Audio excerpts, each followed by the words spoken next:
कहानी शुरू होती है एक जेल से, जिसकी प्राइवेटाइजेशन की अथॉरिटी सीएम वोमन को मिली है, जिसकी कोशिश वो पिछले 10 सालों से कर रहा था। जो एक एक्स सीबीआई ऑफिसर भी है, जिसके उद्घाटन के लिए ये जेल में आया है। तभी सीएम के स्टेज के पास कुछ गुंडे बम ब्लास्ट करते हैं, जिसके कारण वोमन घायल हो जाता है। उस बम में मिर्ची पाउडर मिला था, जिसके कारण पुलिस वालों को कुछ नहीं दिख पाता। तभी वहाँ India gang leader big daddy वहाँ पहुँचता है और ये टावर वन को हाईजैक कर लेते हैं। इस केस को सनराज हैंडल कर रहे हैं। सनराज ये कहता है, मैंने क्राइम करके जेल में आते हुए बहुतों को देखा है और ये पहला है जो जेल में आगे क्राइम कर रहा है। अब कहानी 10 साल पीछे चली जाती है, जहाँ सीबीआई एक रेड में 200 किलो सोना पकड़ती है। इस रेड में ऑफिसर वोमन भी थे। एक रिपोर्ट के अनुसार वहाँ 1,000 किलो सोना था, पर जब बाकी सोना के बारे में गवर्नमेंट इन ऑफिसर से सवाल पूछती है तो वे अपने डिपार्टमेंट के एक आदमी प्रभु को इसमें फंसा देते हैं। उस पर एक इंक्वायरी बैठाई जाती है। प्रभु शर्म से सुसाइड कर लेता है। प्रभु की बीवी को कुछ सबूत मिलती है, वह इसे लेकर जा रही होती है, तो उसका भी रोड एक्सीडेंट हो जाता है। अब कहानी प्रेजेंट में आती है, जहाँ बिग डैडी पुलिस से कुछ मेडिसिन और मेडिकल टूल्स की मांग कर रहा है। पुलिस इनकी डिमांड को पूरी करते हुए इन सब सामानों में स्पाई कैम और माइक्रोफोन फिट कर देता है। पर बिग डैडी बहुत ही शातिर होता है, वो सनराज के चाल को आसानी से मार दे देता है। बॉम्ब ब्लास्ट के वक्त गैंग का एक आदमी जीवा पुलिस से घायल हो गया था, जो कि पुलिस की गिरफ्त में था। सनराज ने इसके डेथ की झूठी खबर मीडिया में फैला दी, पर बिग डैडी को पता चल जाता है कि जीवा अभी भी जिंदा है। सनराज परेशान हो जाता है। जब हम सारे फ़ोन मैसेज टैप कर रहे हैं तो ये खबर अंदर कौन भेज रहा है। तभी हम देखते हैं कि ये सारा इन्फॉर्मेशन एक चूहा ले जा रहा है, जो एनिमल ट्रेनिंग सेंटर में ट्रेन था। टावर वन में प्रसन्ना नाम का एक व्यक्ति होता है, जो इस गैंग की नज़र से बच गया होता है। वो अपनी बेटी के पास फ़ोन करता है। उसकी बेटी की फोटो होती है, जिसे काम से निकालने की धमकी मिली होती है, क्योंकि वह हाईजैक के वास्ते कोई भी ब्रेकिंग न्यूज नहीं दे रही थी। प्रसन्ना अपनी बेटी की मदद करना चाहता था। सनराज प्रसन्ना के फोन को टैप करके अंदर की सारी बात पता करता है। जेल का जेलर भी अपने हाथ में बंदी रस्सी को अपने दोस्तों के सहारे से खोल देता है और जेल के 4 खतरनाक कैदियों को रिहाई का लालच देकर बिग डैडी को मारने के लिए भेजता है। पर बिग डैडी सबको धूल चढ़ा देता है। बिग डैडी फिर पुलिस से अगरबत्ती और मजदूर की मांग करके उन्हें उलझाने की कोशिश करता है। जो कैदी उनकी डिमांड पुलिस तक पहुंचा रहा था, वो इसके साथ एक कोड मैसेज भी पुलिस तक पहुंचाता है। पुलिस इस मैसेज को रिकॉर्ड करती है और उस पर लिखा होता है कि एक ही आदमी सबकी निगरानी कर रहा है। सनराज को कुछ समझ में नहीं आ रहा था कि इन लोगों ने जेल जैसी हाई सिक्योरिटी जगह को हाईजैक क्यों किया है। अगर उन्हें पैसे चाहिए होते तो बैंक लूटते, अगर उनकी कोई बड़ी डिमांड होती तो स्कूल या हॉस्टल जैसी एक ऑफिसर कहता है। जब वोमन यहाँ आए उसी वक्त हाईजैक हुआ। ये चाहते तो वोमन को बाहर भी किडनैप कर सकते थे, पर वोमन इन्हें जेल में ही चाहिए था। पर क्यों? अब कहानी फिर से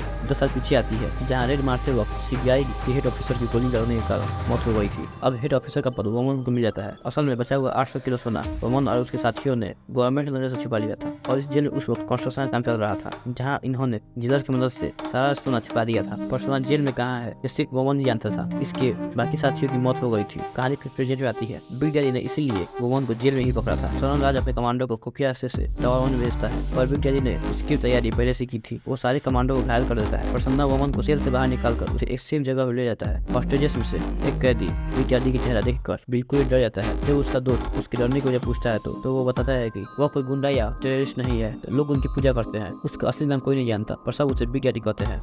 इसी जमाने में अपने राज्य के सीएम भी उसे डरते थे, क्योंकि वह सीएम के लड़के ने एक आदिवासी लड़की का रेप करके उसे छोटे छोटे टुकड़े में काट दिया। जब ये बात बिग डैडी को पता चली तो उसने सीएम के बेटे को गोली से छल्ली कर दिया, और सीएम ने अपनी ताकत दिखानी चाहिए तो उसे सीएम को ही मार दिया। कहानी फिर प्रेजेंट में आती है। बिग डैडी को पता चलता है कि कोई प्रसन्ना नाम का व्यक्ति टावर वन से पुलिस को इन्फॉर्मेशन लीक कर रहा है। इसके बाद बिग डैडी प्रसन्ना को भी ढूंढ लेता है और वोमन को भी। यह सुनकर सनराज को बहुत ही गुस्सा आता है। वो जीवा के पास जाता है और उसे मारने की धमकी देता है। जीवा उसे एक गाँव का नाम बताता है। बिग डैडी वोमन को पकड़ता है और उसे सोने की बिस्किट दिखाता है। वोमन शॉक हो जाता है, सोना उसे कैसे मिल गया। वो उसे सोने का 50-50 करने को बोलता है, पर बिग डैडी उससे डील नहीं करता। वो उसे सेल में बंद करने के लिए भेज देता है, पर रास्ते में वोमन इनसे बचकर निकल जाता है और वो वहीं पहुंचता है जहाँ सोना चुराया था। वो देखता है कि वो जगह वैसी की वैसी ही है। तभी बिग डैडी वहाँ पहुंचता है। वो उसे बताता है कि सोना मिला नहीं है। उसने नकली सोने का बिस्कुट दिखाया और किसी सोने तक पहुंचने के लिए बिग डैडी वहाँ खुदाई कराता है, पर सोना वहाँ नहीं मिलता है। वोमन मुस्कुराकर कहता है, सोना तुम्हें कभी नहीं मिलेगा। तभी बिग डैडी को याद आता है 2 साल पहले जेल में कंस्ट्रक्शन का काम चल रहा था। उस वक्त जहाँ जहाँ कंस्ट्रक्शन हुआ था शायद सोना वहीं पर हो। इधर सनराज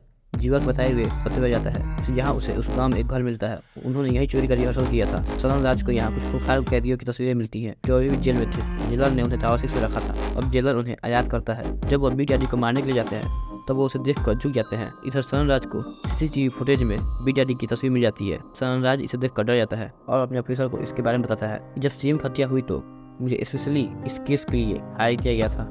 मैंने बिग डैडी के पीछे अपने जासूस लगाए, पर उसने सबको मारकर पेड़ से लटका दिया और उसने हमारी जान बख्श दी, यह कहते हुए कि अपने जन्मदिन पर मेरी तस्वीर देखना ताकि तुम्हें याद रहे ये ज़िंदगी तुम्हें मिली एक भीख है। बिग डैडी के वहाँ चले जाने के बाद मैं और मेरे साथी उसे मारने जाते हैं, पर रास्ते में मेरे साथी मुझे बस से धक्के लेते हैं और बिग डैडी की कार से टकराते हैं, जिससे कि कार ब्लास्ट हो जाता है और बिग डैडी के साथ मेरे साथी भी मारे जाते हैं। और सनराज को सब पता है कि बिग डैडी बच कैसे गया, इसलिए वो उससे मिलने जेल में जाता है, जहाँ वो बिग डैडी से बात करके कंफर्म हो जाता है कि यह कोई बहुत रुपया है। सनराज उनके बस और फ्लाइट की मांग को पूरा करता है। डैडी अब यहाँ से सुना लेकर बस में निकलता है। बाहर कमांडो इनके बस पर शूट करने के लिए तैयार बैठे थे कि बस एक टनल में जाती है, पर वहाँ से बाहर नहीं निकलती। जब सनराज बस के पास जाता है तो देखता है कि बस में सिर्फ हॉस्टेजेस है। डैडी कैरियर पर कपड़ा पहने हुए हैं और गन लेकर बैठे हैं और सोना भी नकली है। इस बार बिग डैडी ने पुलिस को भ्रमित करने के लिए ये सारी मांग की थी और वो खुद ही दूसरे रास्ते से निकल गए। कुछ महीने बाद यह केस होम मिनिस्टर सनराज से पिथामा एजेंसी को सौंपती है। एजेंट एन राव और एजेंट आनंद यह केस सनराज से लेते हैं। सनराज को आनंद पर शक होता है। अब हम